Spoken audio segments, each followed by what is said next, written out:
আমরা আছি পান্তা নদের সানখোয়ানের লেকে, দেখতে পাচ্ছেন পানিটা মোটামুটি কত পরিষ্কার। আর আমার পিছনে যে পরিবেশটা আছে, তো যাদেরকে নিয়ে আসছি এর মধ্যে ছিল আমাদের ব্লগার ছিল, তারপর আরো কিছু ভাই ব্রাদার ছিল। তো ওদেরকে নিয়ে আসলাম এই সুন্দর প্লেসটাতে, যেহেতু গরম প্রায় হয়তো বা আরেক মাস আছে, তো এই কারণেই বেশি একটা সময় যেহেতু নাই, এদিকে আমরা চলে আসছি।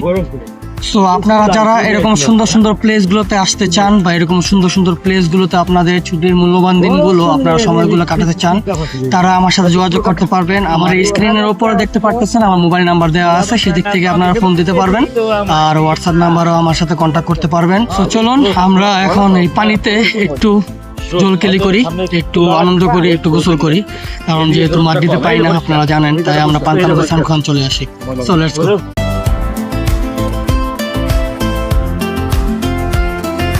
পানি বেশি একটা নাই এই সাইডে এখন পর্যন্ত কোমর পর্যন্ত পানি।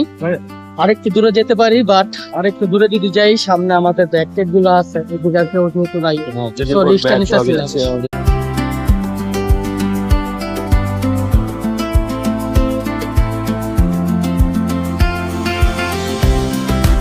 হ্যাঁ, মামুকে নিয়ে ঘুরতে আসছে সানখোয়ান লেকে নামলাম আমরা।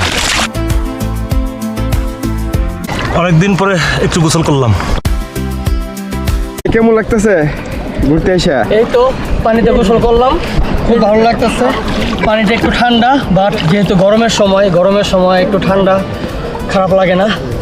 সবাই মিলে একসাথে আমরা একটু এনজয় করলাম। এরকম ভালো ভালো সময়গুলো যদি আপনারা কাটাতে চান তাহলে আমাদের সাথে যোগাযোগ করতে পারেন। এত সুন্দর সুন্দর প্লেসগুলোতে আমি আপনাদের নিয়ে আসতে পারি। আপনারা যদি একজন আসতে চান তাহলে সেটাও আমাদের সাথে কন্ট্যাক্ট করতে পারেন। এরকম আমরা একজন করে যদি 4 জন যদি আমাদের সাথে আসে তাহলে একটা কার শেয়ারিং মানে এরকমভাবে আমরা নিয়ে আসতে পারি। আর আপনারা যদি ফ্যামিলিভাবে যদি আসতে চান তাহলেও আসতে পারেন। ফ্যামিলিতে আপনারা 4 জন পর্যন্ত আসতে পারবেন, যেহেতু এটা 5 সিটের গাড়ি। তো আপনারা সবসময় আমাদের সাথে কন্ট্যাক্ট করবেন, আমাদের সাথে যোগাযোগ করবেন। যারা সোমবারে কোথাও ঘুরতে যেতে চান আমাদের সাথে যোগাযোগ করবেন, আমরা যেদিকে যাই না কেন আপনাদের সাথে করে নিয়ে যেতে পারি। আর যদি পছন্দের কোনো জায়গা হয় তাহলে তো অবশ্যই আমি আপনাদের নিয়ে যাবো ইনশাল্লাহ। সো ভালো থাকবেন, সুস্থ থাকবেন, আল্লাহ হাফেজ।